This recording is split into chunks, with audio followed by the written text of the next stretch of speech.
welcome to Prep to Pass Your SHRM-SCP exam. I designed this course for you based on my years of experience teaching students to pass the exam, combined with my HR experience working in strategies for global Fortune 500 companies. You will have everything you need to prepare for this exam. You would have a stress-free study plan with step-by-step on how to plan and prepare for the exam.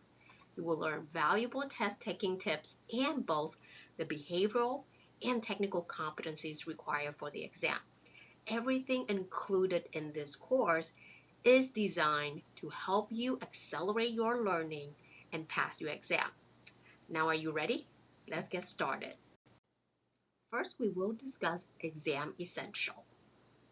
Here's the requirements for the exam. You need to have a work history of at least 3 years in strategic level HR related duties, or you need to hold a SHRM-SCP credential and you're working or are in the process of transitioning to a strategic level role. And to prove that you have the right experience, they'll require at least 1,000 hours per calendar year to strategic level HR or HR related work. And it can be part-time work. It can qualify as long as the 1,000 hours per year is met. And experience may be either salary or hourly. They'll ask you what type of projects you work on, what type of strategies you work on. You can be an HR consultant that consult with company on their HR strategies, and your contract hours can be 1,000 hours. So they have some flexibility in that. The 1,000 hours is really the amount of time that you spent on HR strategies, mapping out the strategy, consulting with business leaders on the strategy. So that is the requirement. Or you have a CP certification and you are working toward your SCP. So make sure that you meet the requirements before you do anything else. The second thing is exam structures. You have 134 multiple choice questions. Out of these 134 questions, 110 are score, but we do not know which one are scores. So the best strategies is to complete all of the questions throughout the exam. And duration and format. You have 3 hours and 40 minutes with 2 optional 15 minutes break. The clock will not stop when you take the break, but I always recommend my students, regardless of the exam you take, you should take a break, go outside and refresh your mind. The only thing that you need to make sure you keep an eye on is the timing. Each question, you should take only 1 to 2 minutes to answer them. And again, throughout this course, I will share with you the test-taking tips to help you keep the time within 1 to 2 minutes each questions. So these are the exam essential. Make sure you get them before you even do anything else. Apply for the exam, make sure you qualify, and then we can move forward to study for the exam. Now we'll talk about our program outline, and because we base this program on the SHRM-SCP exam, we divide it into 2 sections. Section 1 is HR expertise, and it's grouped into 3 domains: people, organization, and workplace.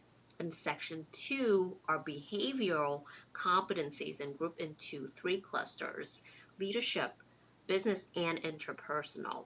This approach is supported by SHRM research, emphasize the critical roles played by your HR technical knowledge and behavioral to be a successful HR leader. So with that, you can see that by the end of the program, you will have all the required knowledge to prep for this exam. And this exam is hard. As you can see here, only 50% of test takers pass this year. And it's getting harder and harder every year.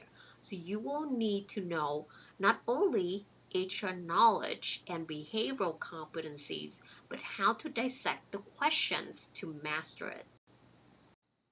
So what makes the SCP exam different than the CP exam? First, you need to demonstrate your ability to develop policies that align with the organizational needs versus just implementing them. Second, you will need to oversee integrated HR operations. Again, make sure that the operation align with the organization's strategies and support its business operations. Versus in the CP exam, they just want you to show that you can execute your HR day-to-day function. The third piece is to align HR strategies with organizational goals versus support tactical needs. And finally, you need to lead through influence at the C-suite level through data, analytics, and the ability to understand the business strategies and align it with your HR strategies. So these are the 4 key differences between the SCP and the CP exam. So how to prepare effectively? In this course, you will have access to a combination of video and reading materials. And we will diversify to deepen your reading material and resources. So you have multiple resources you can use in this course to help you apply 3 things. Watch the videos, read the materials, practice using quiz and the final exam and the flashcards that we provide to you so that you have well-rounded approach in how to prepare for the exam. So those are the things that we're going to offer you in this course. We look forward to see you in the next lesson.